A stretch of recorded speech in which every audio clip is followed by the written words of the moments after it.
Pangoccioli, eccoli qua. Vedete qui i miei chili? Una parte sono dovuti da questi, però io non ho cercato di migliorarli, ho cercato di farli quanto più vicini a questi. Farina di media forza, latte in polvere scremato, un po' di miele, naturalissimo di acacia, non deve avere un gusto invadente. Un po' di lievito madre di riporto, ci serve per dare un po' di acidità, latte abbondante, cioccolato gocce, tuorlo d'uovo, zucchero, vanillina, perché se no non è il gusto che ci aspettiamo. Olio di semi di girasole. Quale burro? Prendete circa l'8% della farina, quindi se sono mezzo chilo prendete 40 grammi e la pregelatinizziamo. In effetti ci servirà per evitare di velocizzare la retrogradazione degli amidi. Più acqua prendiamo e più a lungo ci dura il prodotto e sarà un pochettino più chewy. Latte, ne prendiamo 200 grammi e poi la farina.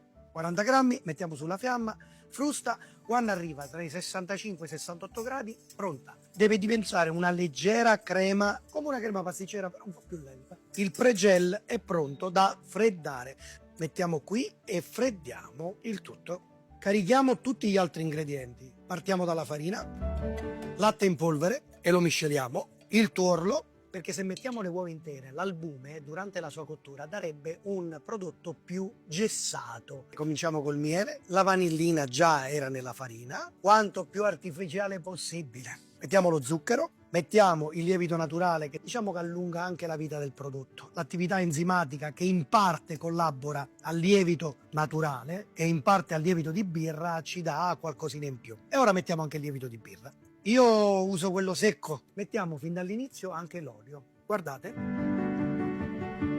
Vedete, questa è la consistenza, ci permetterà di far assorbire più liquidi all'impasto e quindi di conseguenza mantenere un po' di più il prodotto nel tempo. Questa è una tecnica che è stata mutuata negli anni da alcune esperienze di quelle che sono legate alla panificazione orientale, quel pane bianchissimo chiamato anche pane di Hokkaido.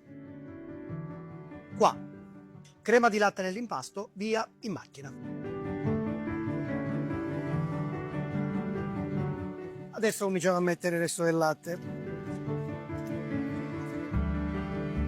Vedete com'è bello elastico? Uniamo le gocce di cioccolato, l'impasto deve essere giustamente a temperatura perché sennò le gocce si sciolgono. Con decorosa quantità di gocce di cioccolato. In giornata la dobbiamo lavorare anche perché abbiamo messo del lievito naturale e potrebbe allungare troppo la nostra maglia glutinica. Mettiamo qua dentro, mettiamo un segno, eccolo qua, e mettiamo al triplo. Pronti, facciamo la prima formatura, sgasiamo, arrotondiamo, così, non stressiamo l'impasto perché aspettiamo che riposi un poco. Allora, importante è la lega di amido che abbiamo fatto all'interno, perché ci permette anche di fare una mollica fitta e sottile, quindi evitare quelle bolle poco belle per una brioche. La brioche è bella quando c'ha la bollicina tutta piccolina, sottile, sottile, sottile. Mani unte e chiudiamo il nostro pangocciolo.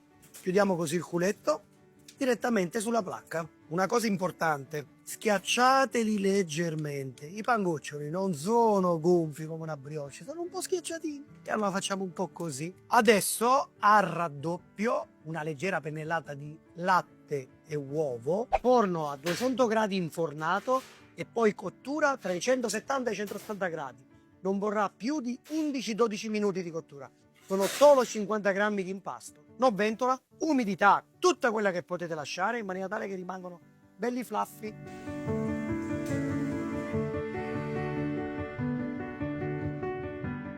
Eccoli qua, un po' schiacciatini. Sono loro? Ora facciamo la prova assaggio. Beh, devo dire che il risultato non è per niente male.